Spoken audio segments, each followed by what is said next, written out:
I found it wedged behind a stack of old textbooks, an unmarked VHS tape, dusty, warped slightly at the edges.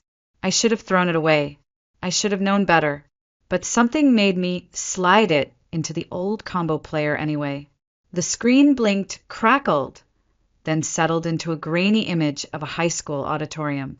My name is Maya Ellison, and that video reminded me why I've spent most of my life trying to be seen by a family that never once looked in the right direction.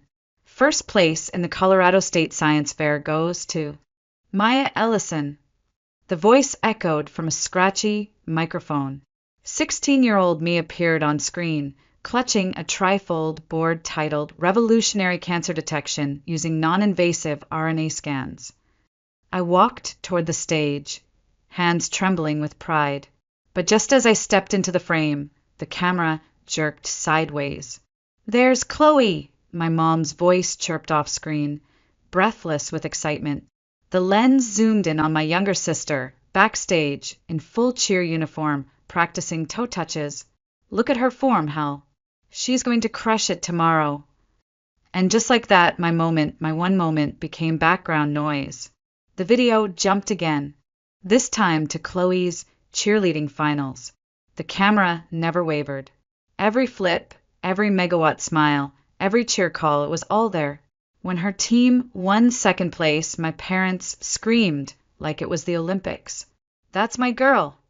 Dad's voice cracked. "Our little star!"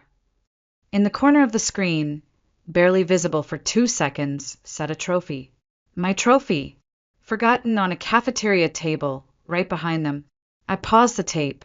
My thumb hovered over the eject button, but I didn't press it. Instead, I stared at the static, trying to remember the last time I felt anything about that night other than numb. That moment had changed everything. Not because I wasn't good enough, but because it was the first time I knew they'd never notice, no matter how good I was. A vibration jolted me back. Text from Mom. "Family dinner tonight. Important news about Chloe. Don't be late." Of course it was about Chloe. It was always about Chloe. I closed my laptop, unopened email still sitting there. An offer from Frontier Biosolutions, one of the top biotech firms on the West Coast. I hadn't dared read it. I already knew that if I told them at dinner, they'd just smile politely, then pivot the conversation back to Chloe's big day. When I stepped outside, Mr. Hal Bernstein was watering his geraniums like he did every afternoon. He took one look at my face and turned off the spout. "Found something you wish you hadn't?" he asked, eyes soft with the kind of clarity only old age brings. "Just some old home videos," I replied, forcing a smile. "Nothing important." He raised an eyebrow. "The ones where the camera always seemed to follow Chloe?" I stopped mid-step. "You remember that?" "Hard to forget," he muttered. "They filmed every cartwheel she did. Meanwhile, you were winning scholarships, competitions, real stuff. Never did seem right to me." For a second, his words hit harder than the video itself, maybe because it was the first time anyone had actually acknowledged what I'd felt all these years. That I wasn't imagining it, that I hadn't been dramatic, that I really had been invisible. "I have to go," I said, holding up my keys. "Apparently Chloe has news." Mr. Bernstein gave a small nod. "Maybe it's time you gave them some news of your own." I looked back at the house, the memory of that science fair trophy burned into my chest like an old bruise. "Maybe it is," I said quietly, then got into my car and drove toward another dinner I wasn't invited to be the star of. The Ellison house hadn't changed much since I moved out 6 years ago. Same pristine lawn, same wreath on the front door no matter the season.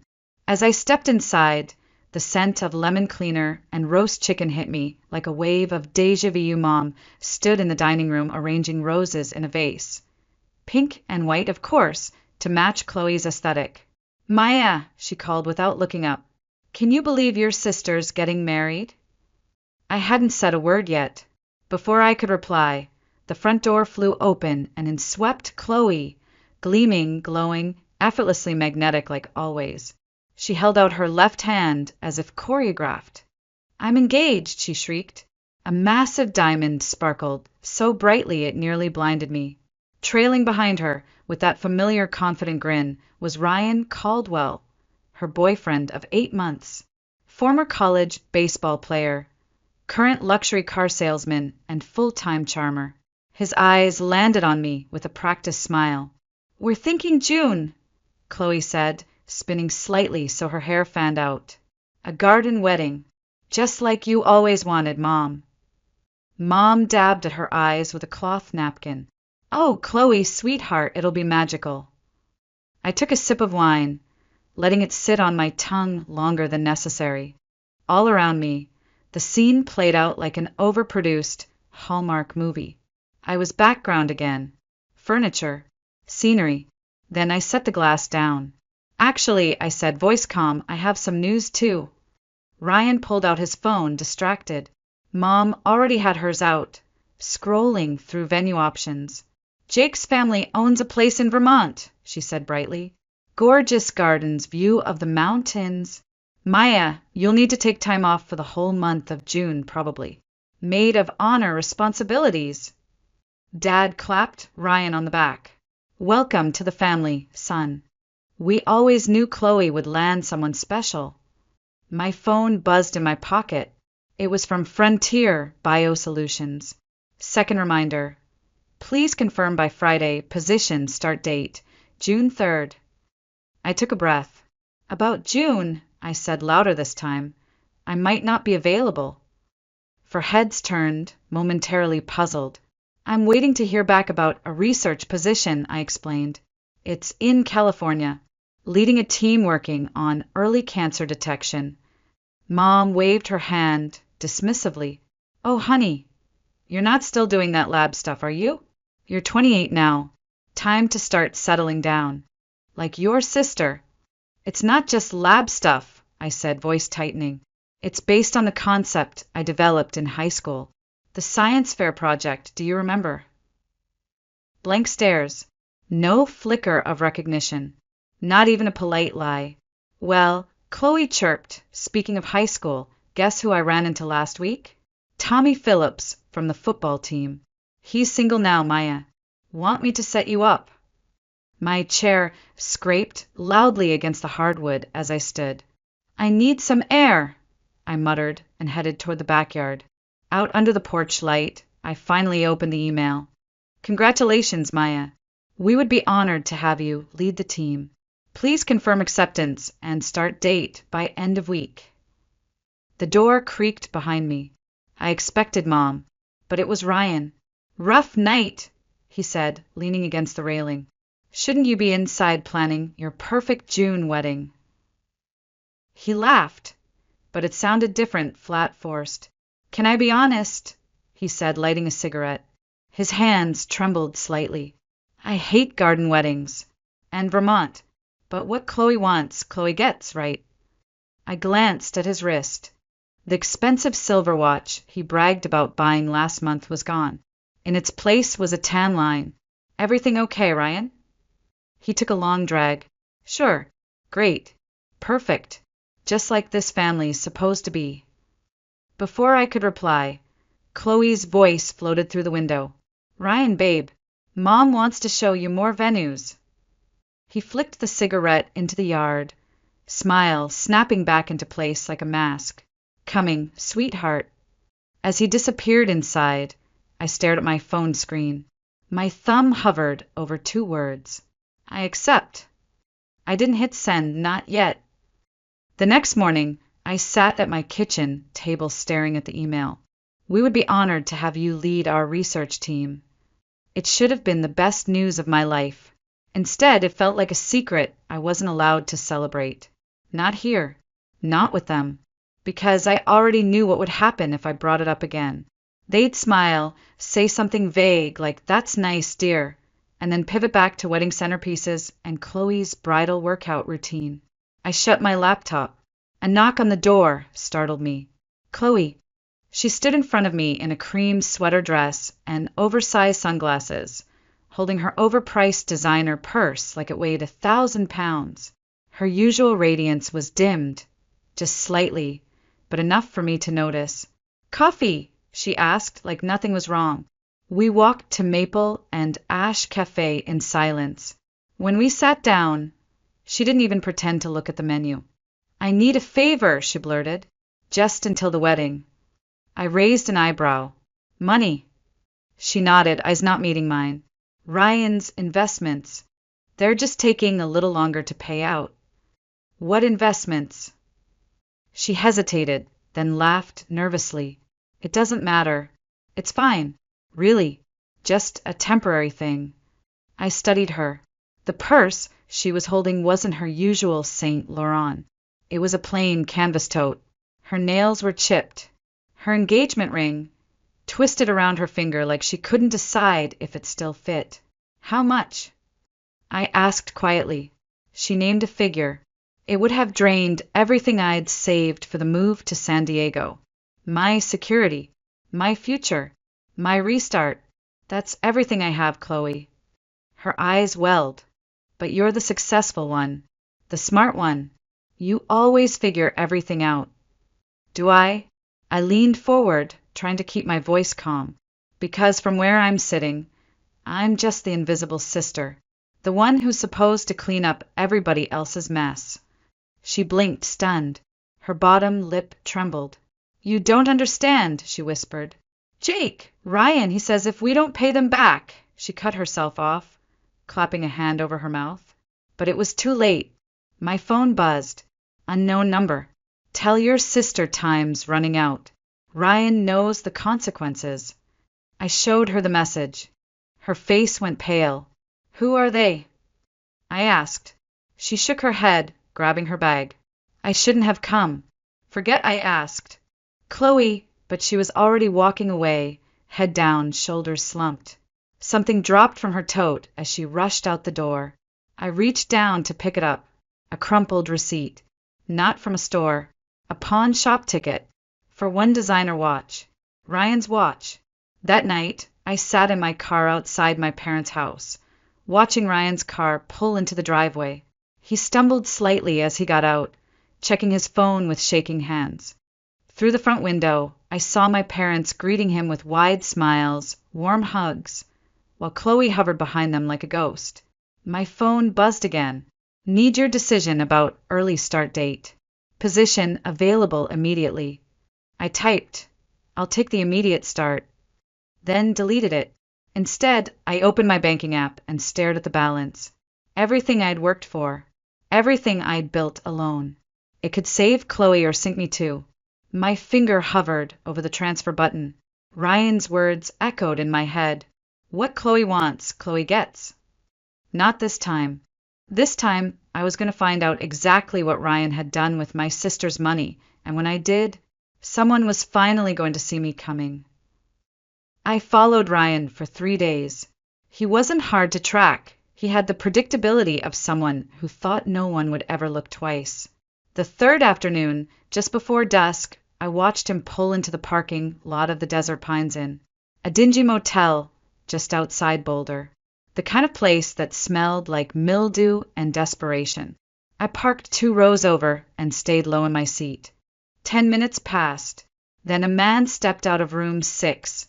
Thick neck, scar above his brow, the kind of presence that made your spine instinctively stiffen.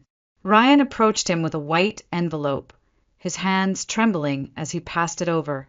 The man counted the contents, then shook his head. Even from my distance, I saw Ryan's face crumple. Another buzz on my phone. "Mom, this time, wedding prep.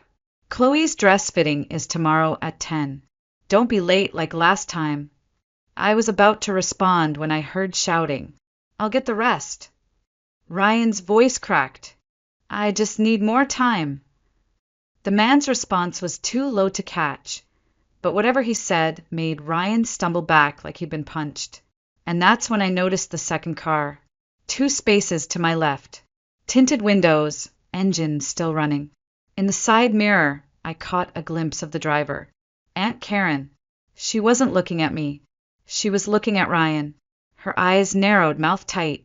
She lifted her phone, tapped quickly, then pulled out of the lot. My phone buzzed. My office. Now, at First Pioneer Bank, Karen didn't bother with pleasantries. She pulled me into her office, locked the door, and dropped a manila folder onto her desk. "Ryan's in debt," she said without hesitation. "Big debt. Loan sharks. The kind who don't send polite payment reminders." I opened the folder. Withdrawal slips, loan applications, bank statements, all of them with Chloe's name, but not her handwriting. "He forged her signature," I breathed. Karen nodded.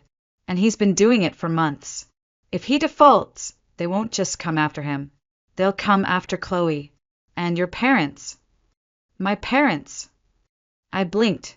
"Co-signers," she said grimly, "on two of the biggest loans." Evelyn didn't even realize what she was signing. She thought it was a pre-wedding account transfer. My stomach turned. "They still don't know." Karen looked at me. "Chloe's suspects. But your mother?" "Evelyn is too busy orchestrating floral arrangements to notice the house is on fire." Another buzz on my phone, this time from Frontier Biosolutions. "Position must be filled by end of week. Need your final decision." I stared at the message, then thought about Chloe's hollow eyes, her chipped nails, the pawn shop receipt. "I have to tell them," I whispered. Karen shook her head. "They won't believe you. Not without proof they can't ignore." I closed the folder. "Then I'll get it." "You realize what that means, Maya?" she asked softly. "Your job. Your future." "Some things matter more," I said, my voice low but certain, "even if they never see it that way." I stood, folder in hand, resolve solidifying with each step toward the door. The Ellison family was about to get their perfect wedding. But first, they were going to get the truth. 3 days later, I stood in the foyer of my new house. 3 bedrooms, 2 baths, clean slate, just as Mom's SUV pulled into the driveway like a storm cloud. Behind her, Dad stepped out slowly, adjusting his collar. Chloe trailed behind them, quiet, unreadable. And Ryan looked too comfortable, like he belonged. Mom didn't wait for an invitation. She marched in, heels clicking on the hardwood. "Sweetheart," she began, already smoothing her skirt, "we need to discuss something important." "Nice place," Ryan added, glancing around like a realtor. "Real nice." I didn't sit. Dad stepped forward, clearing his throat. "What your mother means is, with Chloe and Ryan starting their life together, and with their current, temporary financial setback, we thought maybe you could help out," Mom finished brightly. "Let them live here, just until things stabilize. You know, family supporting family." I blinked. "You want me to give them my house?" "Not give," Ryan jumped in, smile wide. "We'd pay rent. Of course, once my investments pay off." My heart rate didn't spike. My voice didn't rise. I'd prepared for this. "What investments?" I asked. He blinked. "What?" I said, "What investments? The ones you're making under Chloe's name? Or the ones you forged loan documents for with my parents as co-signers? Or maybe the ones you pawned your watch to cover after your motel meeting?" The room dropped 10 degrees. "Maya," Mom gasped, "how dare you make such accusations?" But she didn't look at me. She looked at Chloe, and Chloe didn't say a word. She stood by the window, arms crossed, eyes fixed on the floor. "Ivy," I said gently, "show them your bank statements." "That's enough," Dad snapped. "We came here to help you, Maya. You're almost 30, living alone, working those long hours in that lab. This arrangement would benefit everyone." I walked to the entryway, picked up the folder from Aunt Karen. "Like how Ryan's arrangements have benefited everyone." Before I could open it, Ryan lunged, snatched it from my hands. "This is none of your business." "It became my business," I said coldly, "when you started destroying my sister's life." Mom laughed, but it sounded brittle. "They're getting married in Vermont next June. The most beautiful venue. There is no venue." I cut in. "Is there, Ryan?" Ryan's face went pale. Chloe flinched. You said you paid the deposit last week, she whispered. Baby, you said. I can explain, Ryan began. Explain what? I snapped. The loans? The forged signatures? The man at Desert Pines Inn. You've been following me, he hissed. Someone had to protect my sister, since all of you were too busy pretending everything was perfect. Maya Ellison, Mom's voice shook. You will apologize right now. No. The word came out clean, sharp, final. I'm done apologizing. For seeing the truth. For speaking it. Dad straightened, jaw tight. Then you leave us no choice. Either you help your sister by letting them live here, or what? I challenged. Or you're no longer part of this family. The silence afterward was deafening. I looked at each of them, Mom, clutching her pearls, Dad, red with shame, Ryan, frozen mid-smirk, and finally Chloe, still silent, still by the window, still hugging herself like she was trying to hold her insides together. You're right, I said softly. I'm not part of this family. I walked to the front door, because I haven't been for a long time. I opened it wide. Get out of my house. Mom looked ready to argue, but Chloe finally spoke. Maya, please. I met her eyes. When you're ready to face the truth, find me. Until then, I'm done pretending. They left. All of them. Ryan still held the folder. But I wasn't worried. Karen had copies. As their cars pulled away, I looked across the street and saw Mr. Bernstein on his porch, coffee mug in hand. He raised it in a silent salute. Sometimes standing alone is better than standing with people who want to watch you fall. 3 days after I kicked them out, Chloe showed up at my doorstep with a black eye and trembling hands. He's gone crazy, she whispered. The men he owes, they came to the house. I pulled her inside, just as a dark SUV rolled slowly past my front yard for the third time that day. Chloe flinched at the hum of the engine. Mom and Dad still won't believe me, she said, collapsing onto my couch. They think I'm being dramatic, that I provoked him. Before I could respond, my phone buzzed. Aunt Karen, Jake just cleared out your parents' accounts. All of them. Another message, seconds later. Karen again. Police are involved. It's bad. I showed Chloe the texts. She didn't cry. Something worse happened, she laughed. A dry, hollow sound that made the hair on my arms stand up. You know what Mom said when I told her about the loans. Her voice was eerily calm.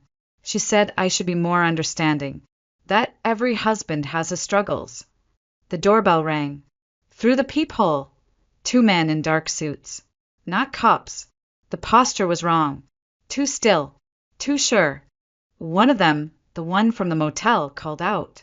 Ms. Ellison, we need to speak with you about your brother-in-law's obligations. Chloe grabbed my wrist, fingers digging into my skin. I pulled her toward the back of the house, but headlights flared across my kitchen windows. They had the place surrounded. Another buzz. Mom, how dare you fill Chloe's head with lies? Jake says you're spreading rumors at the bank. We raised you better than this. Chloe's voice dropped to a whisper. There's something else. I turned to her. Jake, he used your name, too, on some of the loans. The room spun. I stumbled back a step, bracing myself against the wall. What? He found your old tax returns in Dad's office. Said you had the best credit score. The knocking turned to pounding. My phone lit up again. Bank alert. Multiple loan payments overdue. Account frozen. Credit alert triggered. Another text from Karen. Police are on their way. But your credit is destroyed. The back door rattled. One of the men peered through the window, his eyes scanning the room like a hawk. The other voice grew sharper. Don't make this difficult. I yanked Chloe toward the basement. There was a tiny window down there, barely big enough, but it led to the side yard. Glass shattered upstairs. Heavy footsteps pounded across my living room. You know what's funny? Chloe whispered as we crouched in the dark. I always thought you were the lucky one. So smart. So independent. I was jealous. We need to, but you were right, she continued, her voice breaking. They never saw you, just like they never really saw me. We were props, not daughters, just perfect reflections in their perfect picture. Footsteps on the basement stairs. A flashlight beam sliced through the dark. My phone buzzed. Dad, fix this. Whatever you've done to hurt Jake's reputation, fix it, or don't bother coming home again. The flashlight stopped on our faces. The man from the motel smiled, but it didn't reach his eyes. Ladies, he said softly, let's discuss your family's debt. I stood up slowly, pushing Chloe behind me. Outside, through the basement window, I saw Mr. Bernstein on his porch. Phone to his ear, eyes locked on my house. Then, faint in the distance, police sirens. The sirens grew louder. The flashlight beam wavered. The man from the motel took a step back, just one. I have proof, I said, voice low but steady. Every forged signature, every illegal loan, every threat. My aunt's got copies. Surveillance, dates, times. You try anything, and it all goes public. He didn't respond, but his eyes flicked to the window. Red and blue lights flashed in the distance. You're bluffing. Try me. The police burst in through the front, weapons raised. The men didn't resist. They were too smart for that. Within minutes, they were in cuffs hauled out through the backyard as Chloe and I stood at the basement stairs, breathless, blinking into the sudden brightness of law and order. The interview room at the station was small and cold. Across from me, Detective Rivera laid out the documents Karen had provided, loan applications, withdrawal slips, and surveillance photos from the Desert Pines Inn. Jake Turner, Ryan, is currently in custody, she said, scanning her notes. He was caught trying to cross into Canada using a false identity. I said nothing, but he claims he's not responsible. Says you orchestrated the whole thing. Forged the signatures. Managed the accounts. Before I could reply, a knock interrupted us. The door opened. Mom and Dad entered, flanked by a lawyer in a too expensive suit. This ends now, Dad snapped.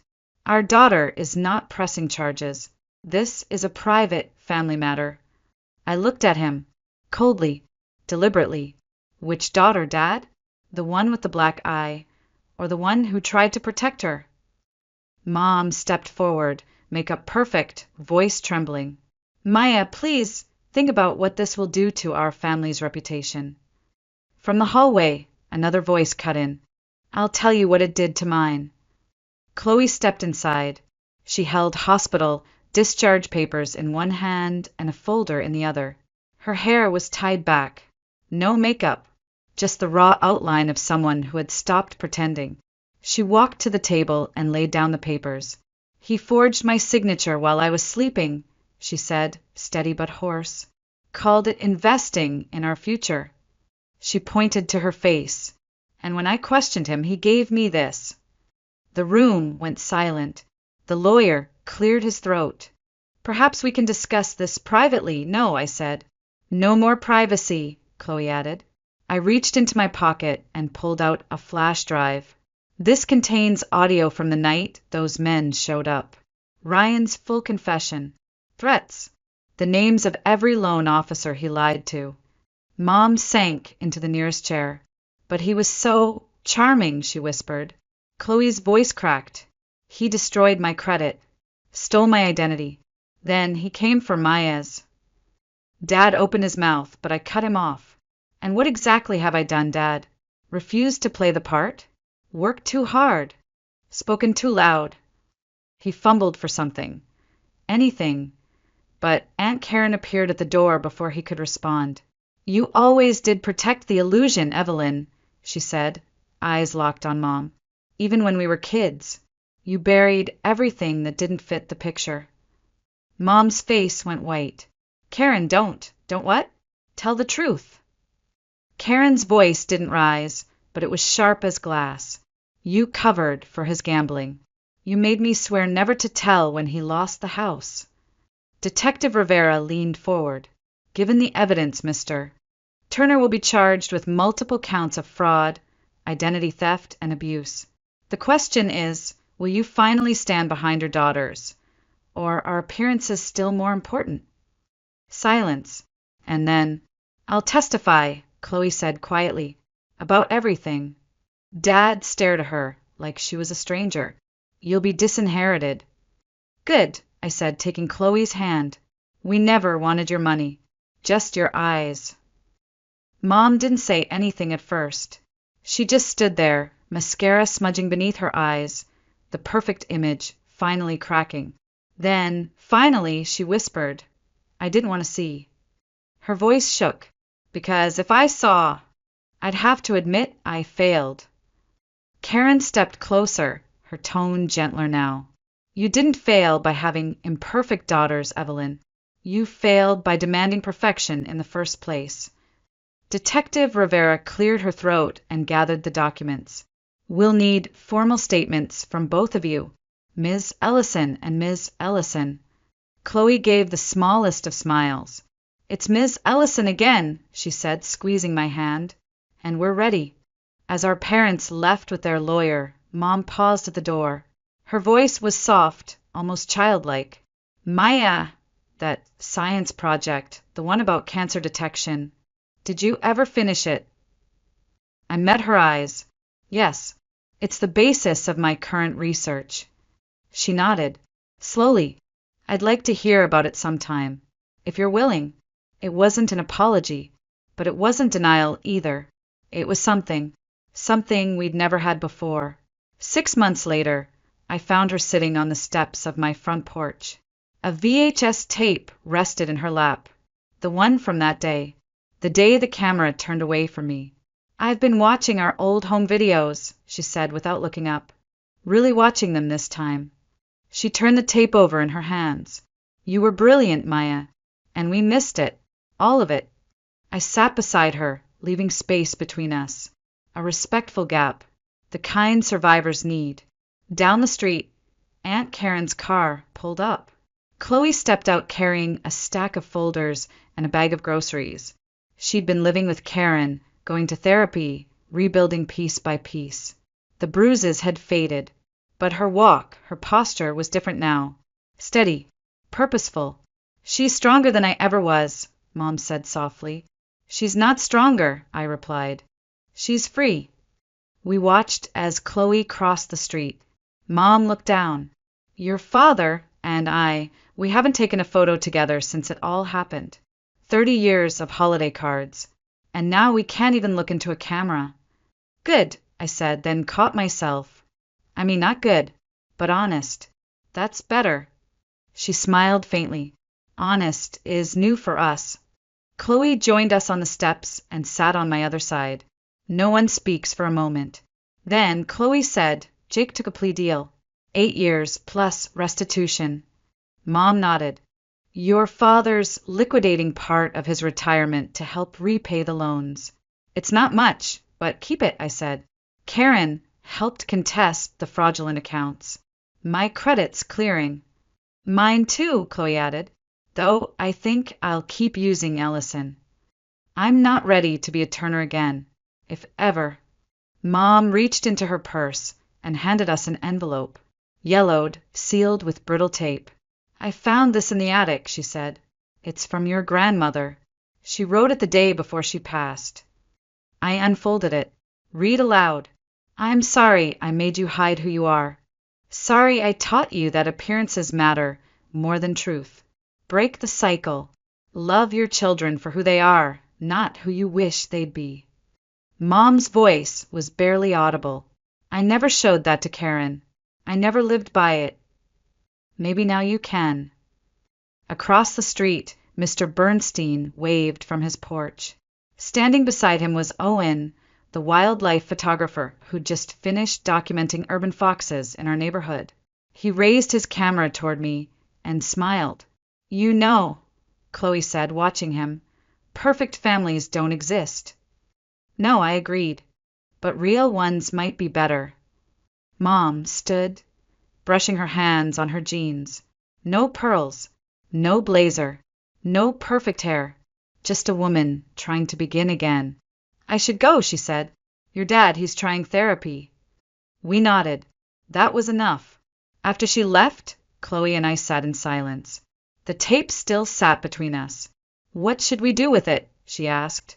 I looked at it and smiled. Keep it, as a reminder of what we survived.